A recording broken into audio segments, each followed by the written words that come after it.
all the shit you see on your poster, like he's doing it in real life. Like he came by me so fast one time, I was like, oh. At first, it sounds like Shaq giving LeBron his flowers, but with their history of subtle jabs and ego clashes, fans aren't buying that it's just praise. This resurfaced clip has people asking one thing: was Shaq really impressed or sending a message? The tunnel that shook the NBA world. You know, there are certain moments in the history of professional basketball that don't happen on the hardwood, don't show up on the scoreboard, and never make it into the official box score, but they absolutely shake the entire foundation of the sport from top to bottom. And what allegedly went down in the tunnel at Madison Square Garden on February 1st, 2026, might just be one of those moments that people are going to be talking about for a very, very long time. Because according to multiple reports that have been circulating all across the internet, from YouTube channels to social media platforms to insider accounts from people who claim they were right there when it happened, Shaquille O'Neal and LeBron James reportedly had themselves a full-blown, heated, face-to-face confrontation in the tunnel immediately following the Los Angeles Lakers' 112-100 loss to the New York Knicks. According to multiple reports, what reportedly happened was this: after the Lakers took that loss to the Knicks, LeBron James was making his way through the tunnel, heading toward the locker room, the same way he's done thousands of times throughout his legendary career. But this time, something was different. This time, Shaquille O'Neal was allegedly waiting right there in the tunnel, physically blocking LeBron's path, refusing to let him pass, without having a conversation that clearly needed to happen.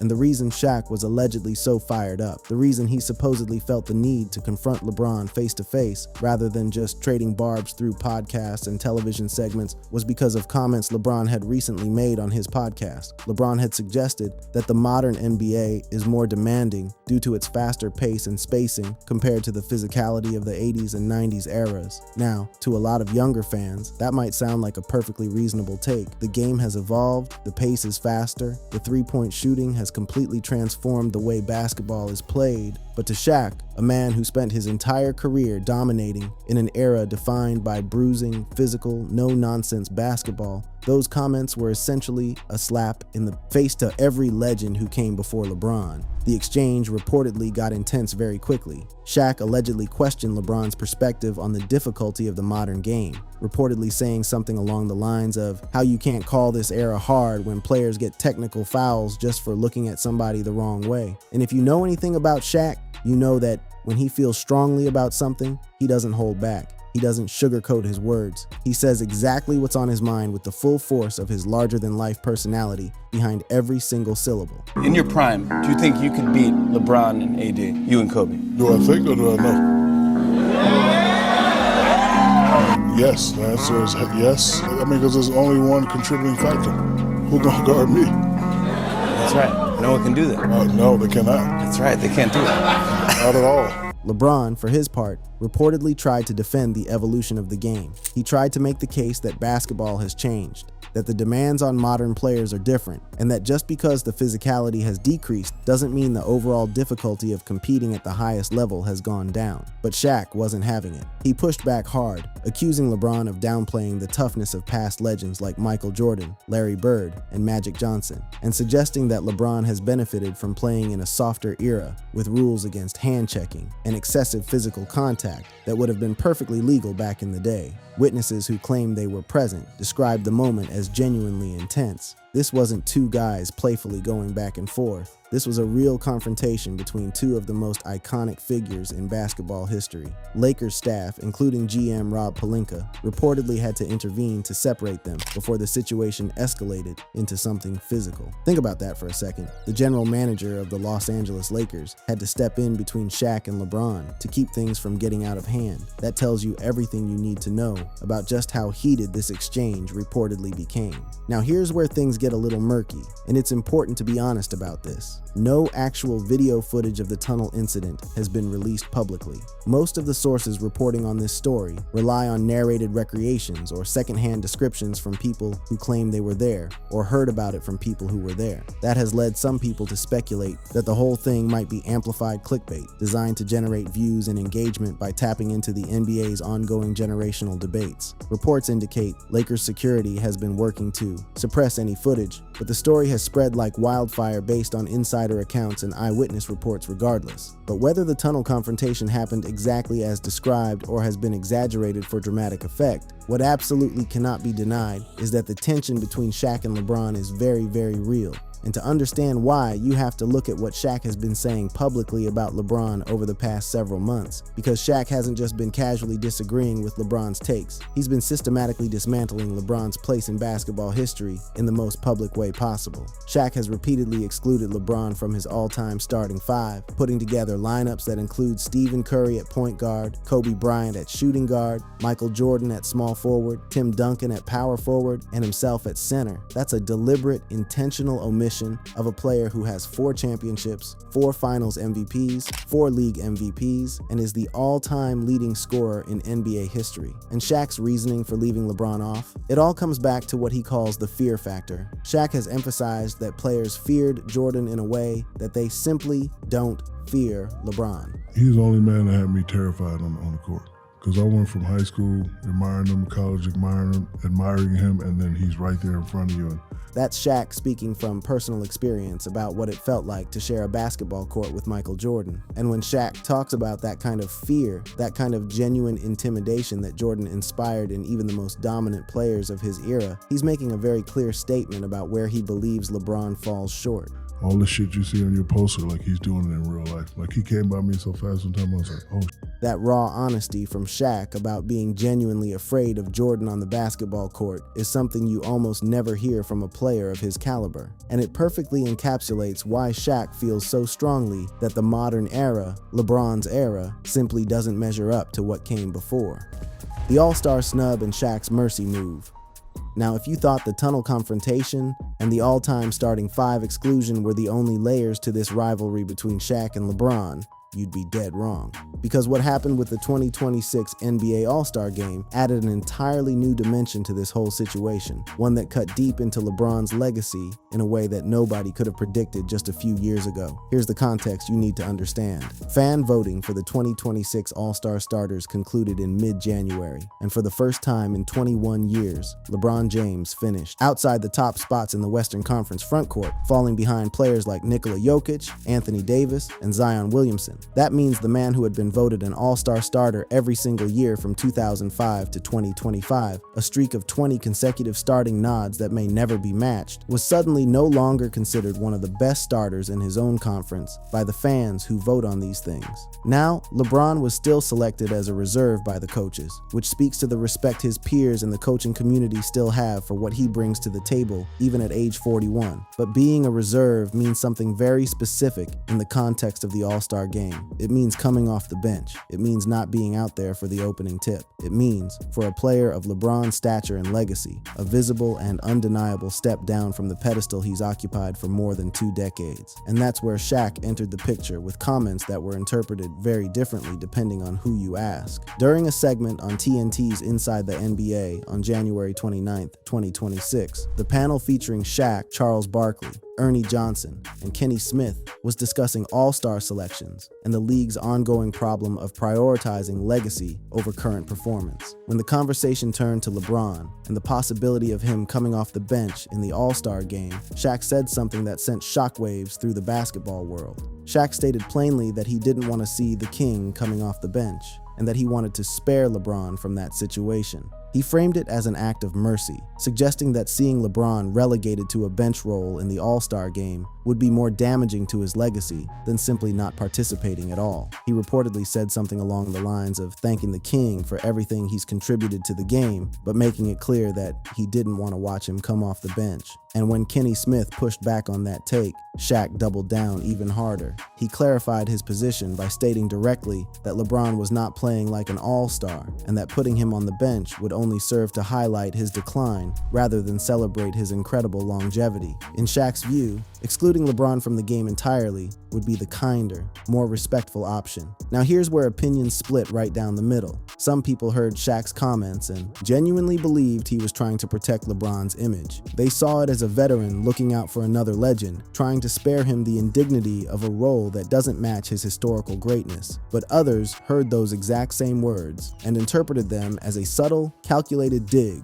at LeBron's declining performance. They saw Shaq positioning himself as the arbiter of LeBron's worthiness, essentially saying that LeBron no longer belongs among the league's best. The comments went viral on social media almost immediately, with posts highlighting the historic nature of LeBron potentially coming off the bench for the first time in his career. Some fans echoed Shaq's sentiment that LeBron should sit this one out, while others defended LeBron's resume and argued that any All-Star game without LeBron James is incomplete regardless of his current statistics. Reports even surfaced suggesting that LeBron might sit out the game entirely for rest, which would potentially lead to a replacement like Austin Reeves taking his spot. And if that happens, you have to wonder whether Shaq's public comments played any role in that decision. But what makes Shaq's "spare the king" comments even more pointed is the broader context of everything else he's been saying. Because Shaq hasn't just been questioning LeBron's current performance, he's been questioning the very foundation of LeBron's entire era. Shaq has called the current NBA softer than the league he played in, arguing that rules prohibiting hand-checking and limiting physical contact have fundamentally changed the game in ways that benefit players like LeBron. And he hasn't been alone in making these arguments. Other legends like Paul Pierce have echoed similar sentiments, calling the modern game sanitized and dismissing LeBron's pace arguments as fake due to the reduced physicality. When multiple Hall of Famers are all saying the same thing, it creates a narrative that's very difficult for even LeBron James to overcome. What's fascinating about all of this is that Shaq and LeBron actually have a shared history that goes far deeper than most people realize. These aren't strangers throwing shots at each other from across the basketball universe. They were actually teammates on the Cleveland Cavaliers during the 2009-2010 season, when the Cavs traded for Shaq from the Phoenix Suns in a move designed to push prime LeBron toward his first championship.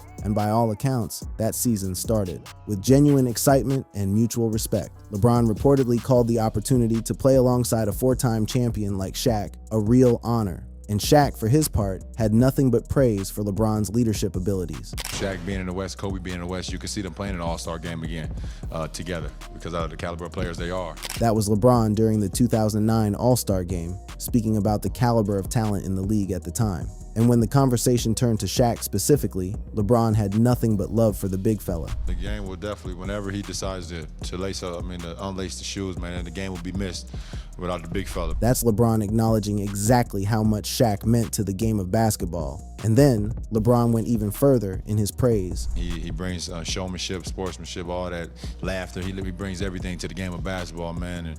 And the game, will miss. The game really don't look back on a lot of players, man. That level of genuine admiration makes the current tension between these two all the more striking, because these are two men who once shared a locker room, who once had each other's backs on the court, and who once spoke about each other with nothing but the deepest respect. But somewhere along the way, the mutual admiration gave way to something much more complicated. That 2009-2010 Cavaliers season saw the team finish with the best record in the NBA at 61-21, with LeBron winning his second consecutive MVP award. But the season ended in crushing disappointment when they were eliminated by the Boston Celtics in the Eastern Conference semifinals. Shaq played all 11 playoff games, but was hampered by injuries, averaging 11.5 points and 5.5 rebounds. LeBron put up monster numbers, but couldn't carry the team past Boston's veteran core, and what happened next changed the course of NBA history forever. LeBron left Cleveland that summer in The Decision, joining the Miami Heat, and the brief Shaq-LeBron partnership was over before it ever truly had a chance to flourish.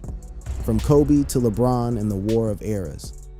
Now, if you've been paying attention to Shaq's career as a media personality, you know that this kind of public rivalry isn't exactly new territory for the big man. Because before there was Shaq versus LeBron, there was Shaq versus Kobe. And that feud, that legendary, volcanic, decade-long battle of egos between two of the most talented players ever to wear a Lakers uniform, provides a fascinating blueprint for understanding exactly how Shaq operates when he's got beef with another basketball icon. The Shaq-Kobe feud feud is widely considered one of the most infamous and dramatic rivalries in NBA history. It was a volatile mix of clashing egos, alpha personalities, and immense talent that somehow fueled 3 consecutive championships from 2000 to 2002 before ultimately tearing the Lakers dynasty apart from the inside out. And understanding what happened between Shaq and Kobe helps you understand what's happening between Shaq and LeBron right now. The tensions between Shaq and Kobe started almost from the moment they became teammates. Shaq signed with the Lakers as a free agent superstar in 1996, and Kobe arrived that same year as a high school phenom.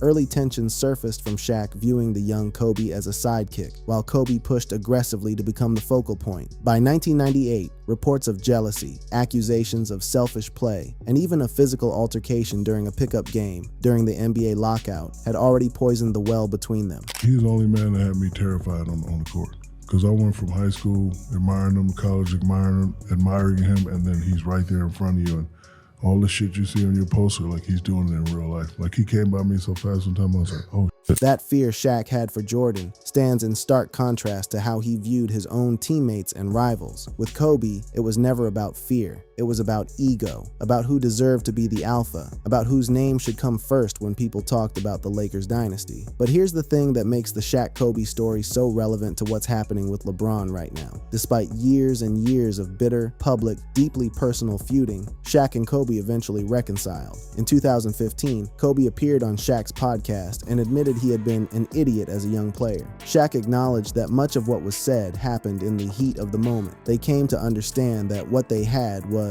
in Shaq's words, an athletic dislike rather than genuine personal hatred. And then came January 26, 2020, the day that changed everything. When Kobe Bryant tragically died in a helicopter crash, Shaq was devastated in a way that was visible to the entire world. He delivered an emotional tribute on Inside the NBA, breaking down in tears while honoring Kobe as his brother. And in the years since, Shaq has expressed deep, genuine regret about not reaching out to Kobe more before it was too late. On February 8, 2024, at Kobe's statue unveiling, Shaq called Bryant the most competitive player I've ever seen and the best teammate I ever had. Think about how far they traveled from the days of near fistfights in practice to that moment. It's a testament to the idea that even the most explosive rivalries can evolve into something beautiful if given enough time. So, what does all of this mean for Shaq and LeBron? It means that what we're witnessing right now might just be another chapter in Shaq's long history of butting heads with the game's biggest stars. It means that the tunnel confrontation,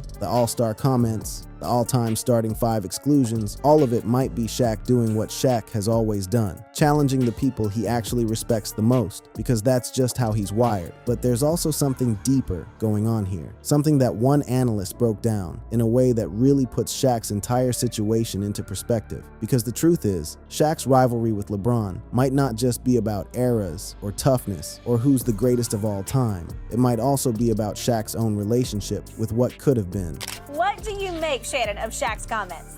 Shaq had an honest moment.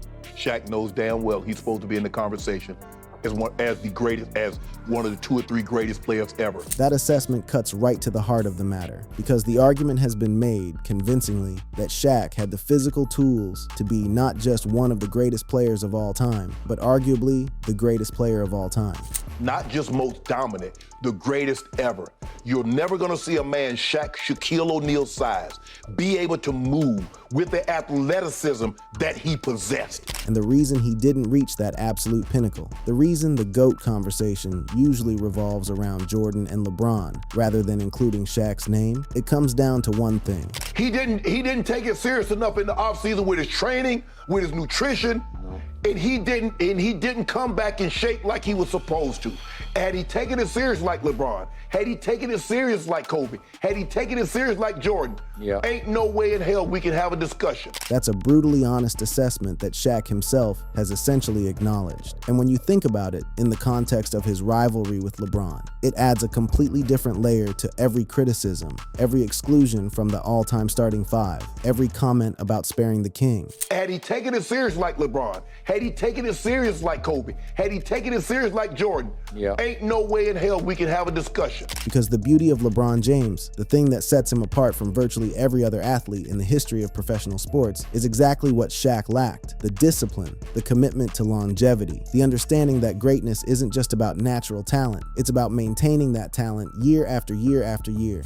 The beauty of LeBron James is he figured out from the start, it's all about nutrition and fitness. Yes. And Mike Macias and the group that he has around him. LeBron figured out early on that if he took care of his body, invested in recovery, surrounded himself with the right people, he could play at the highest level for decades. And that's exactly what he's done. The group that he has around him, they showed him from the start, if you choose this path. And here's where it gets really poignant when you think about how Shaq feels watching LeBron do what he never could. So Shaq never saw it coming, so he could play his way into shape. Right. And stay in shape through a year. Shaq could get himself ready for a season through sheer force of will and basketball activity, but he couldn't sustain it the way LeBron has. And now Shaq, you don't think Shaq lays at night and thinks what could have been, what should have been? Yes, he's accomplished a lot. That right there might be the real key to understanding everything that's happening between Shaq and LeBron. It's not just about eras. It's not just about physicality versus pace. It's about a man who knows he had the talent to be the undisputed greatest of all time, but didn't put in the work to get there. Watching another man who might not have had quite the same physical gifts, but maximized every single ounce of what he was given. As of February 13th, 2026, LeBron hasn't directly addressed Shaq's remarks publicly, instead focusing on the Lakers' push for a playoff spot. In interviews, he's downplayed the all-star starter snub and emphasized team success over individual honors. Whether that restraint is genuine indifference or a calculated decision to let his play do the talking remains to be seen. Thank you for watching. If you enjoyed watching this video, click on one of the boxes playing on your screen to watch more similar content.